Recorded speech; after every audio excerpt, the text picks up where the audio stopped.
This is Frank Islam, Chairman and CEO of FY Investment Group and your host of Washington Current Review, where we interview leading voices from business and politics that impact you, the viewer. Today, our guest is Senator Peterson, and he's going to tell us all about his accomplishment and his background. Welcome to the show. Thank you, Frank. Thank you for coming. Glad to be here. Now, tell me a little bit about your background and what inspired you to enter public service and to serve your community. Okay, well, Frank, I grew up in Fairfax City, graduated from Fairfax High School, went to college, went to law school at the University of Virginia, and I became an attorney in the early 1990s, and I started running for office. I wanted to get out and meet people and, frankly, build my name in the community and hopefully get some clients, and by some crazy circumstance, I actually got elected. And so when were you elected? I was first elected to city council in 1998. Okay. And so I served 2 terms on the city council, and from there on I went to the state legislature. So you're a senator. I am a senator What now. area of Virginia do you represent? Well, I represent basically central and western Fairfax County. When I first was elected to the legislature, I was in the House of Delegates, and I represented the Fairfax City Braddock area. And then in 2007, I was elected to the Senate, and my district expanded. It went up to Vienna, takes in parts of Dunloring, Merrifield, and then goes all the way out to Centerville. So tell me a little bit about your accomplishment in the Senate. What have you accomplished? Well, I've done a lot of things. One of my big things is being an advocate for students. For students, you mean in terms of education? Students, yes. Yeah. Students, and particularly college students. I represent George Mason University. Okay, well, that's a great university. I'm on the board. Very, very good university. And when I was first elected in 2007, one of my first pieces of legislation was to make sure that every college student in Virginia had access to a fairly priced student loan. And I had the Student Loan Reform Act in 2008 that we passed. And so that was one of my big accomplishments. Over the last few years, I've had more accomplishments. I've passed legislation having to do with clean energy, making it more accessible. I've passed bills having to do with government transparency, making government spending more accessible on the internet so people understand where their tax dollar is going. Transparency you're talking about. Transparency, and the yes, President sir. has taken some steps towards that direction. Yeah.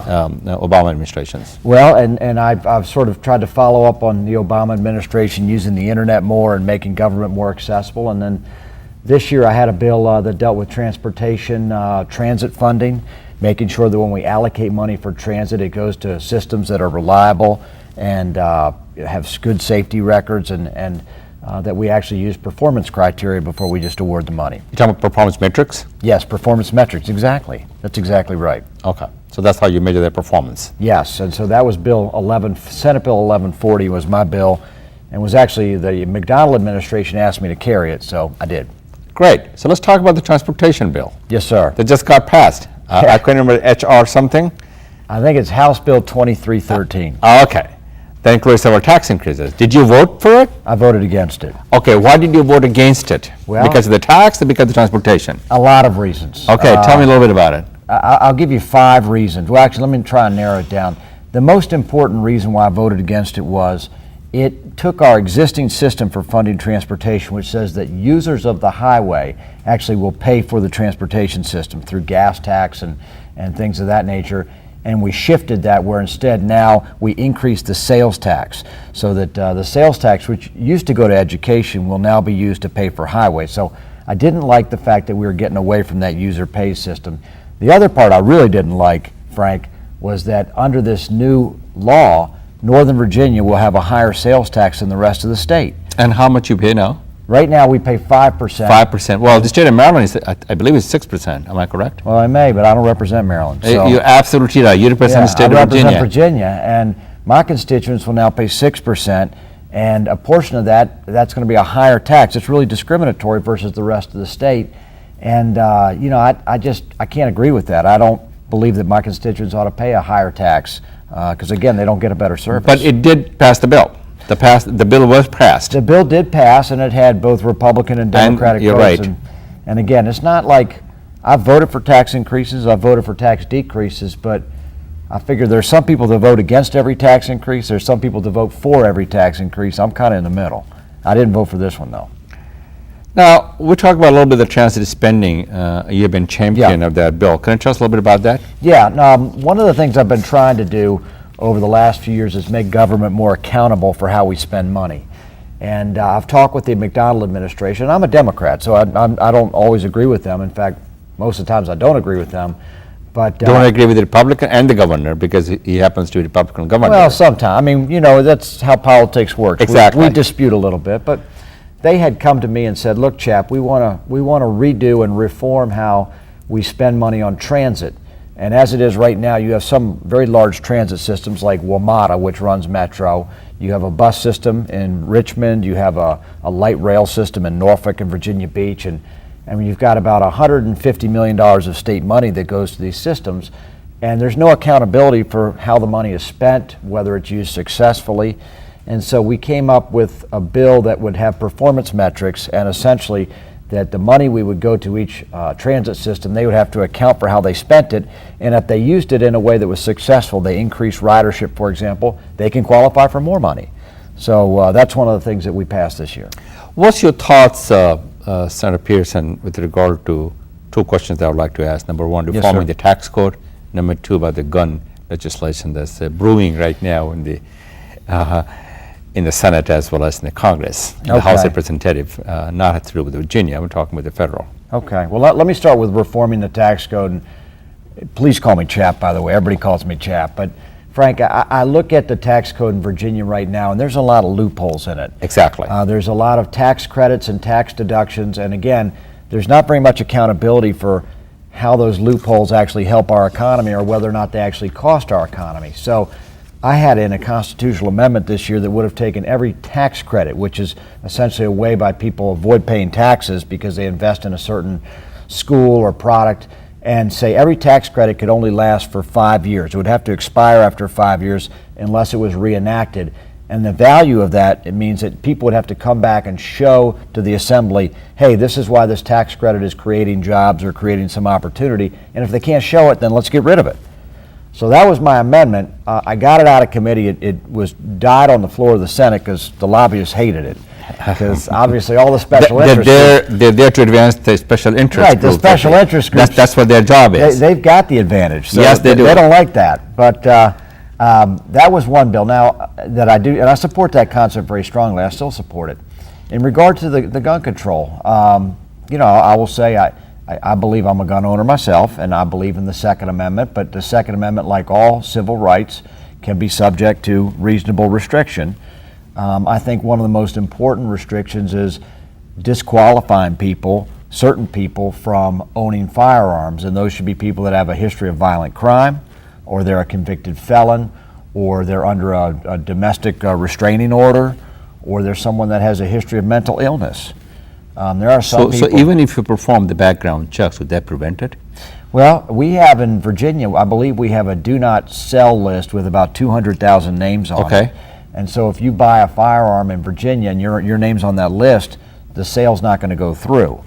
And again, I think there are certain issues, and one of the issues that's come up is what about where you have private sales, like at a gun show, where you have a private seller, and whether or not they should be subject to that same type of background check. To me, any commercial sale should be subject to a background check. And again, I've bought guns. It's a right. I mean, it's a legal right. But if you're a law-abiding citizen, you should not feel threatened by a background check because. What about ban on assault weapons? Well, I think that's something the U.S. Congress has taken up right now. I think suffice to say that certain types of weapons probably don't have any relevancy in terms of, personal use. I guess it's just really a question of defining what that means, but it looks as if Congress is probably going to pass some legislation on that. Well, let's see what happens. We'll see. It's brewing right now. Yes, and they're working together, the Republicans with the Democrats. So, Chap, it's pretty hot and heavy right now as for the governor's campaign is concerned. You have a clear choice between the right and left. Tell me a little bit about what are the major issues facing the state of Virginia. Well, Frank, I agree with you that you have two candidates that represent sort of the opposite poles of the political parties. You have Ken Cuccinelli, who's a very strong conservative and has not moderated that or backed off from that on the Republican side. And then On the Democratic side, you have Terry McAuliffe, who was a former chairman of the Democratic National Committee and friends with Bill and Hillary Clinton. So Yes. everybody knows where they stand. You know, my thought is, and this may be old-fashioned, but I don't think most people want to hear that stuff. They don't want to hear sort of the divisive issues or the same old issues about, you know, who's conservative and who's liberal. I think people are going to want to hear a message about what's going to bring people together. And I will tell you, I'm concerned, and I've had this concern, and I represent Northern Virginia, but my family's from downstate Virginia. My mom and I own a farm in Middlesex County, which is down by the Chesapeake Bay. So I've got nothing but love for all parts of Virginia. I feel very comfortable anywhere in the state. I'm very concerned that the state has been balkanized, it's becoming split up. And that was one of my problems with the transportation plan, that now we have sort of separate autonomous regions with their own tax rates and their own tax money. And I worry that the state is not unified. And so for me, a successful candidate for governor needs to be someone who can have a message that unifies people and will That unify brings the people state together. That's right. That's right. And you don't see that happening with the two candidates?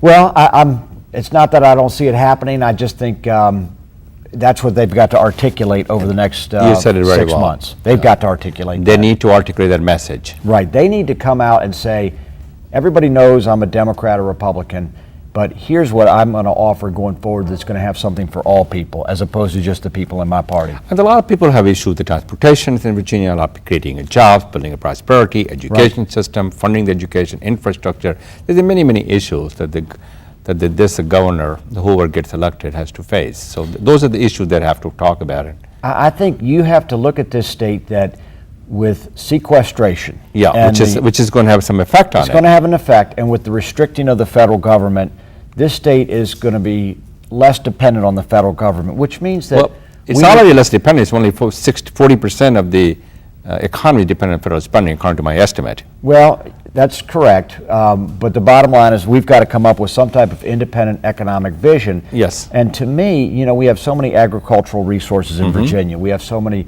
human capital resources, and we're located in a place where we're within, you know, a few hours drive of New York City, Philadelphia, all the major cities on the East Coast. But by the same token, we have great open spaces, beaches, mountains. So I think we have a lot to offer. So I'm looking for a candidate who's going to make that pitch. This area has a lot of advantages in terms of the education, it's a learning system, high-skilled workforce. So there's a lot of things that's going in the positive direction for the state of Virginia, Right. and also the technology areas. Right. And hospitality is doing very well. And you saw the Hilton just opened the. Yep. So their home office in Tyson's Corner. So they recognize the value of this state of Northern Virginia. What are your goals going forward, Chap? You know, my goal is just to keep the economy growing, and again, try and build bridges between Northern Virginia and the rest of the state. Okay. And I think specifically looking at higher education, making sure that that's a pathway to success for all Virginians, whether they're 7th or 8th generation or 1st generation. Those are probably the goals I'm focused on, number one. Well, thank you very much for coming. Frank, it was our great show. to be here. And good luck to you. Thank you. Thank you very and much. thank you for your service to the state of Virginia. Thank you. And this is our show. This is Frank Islam wishing you a great week. Thank you for watching.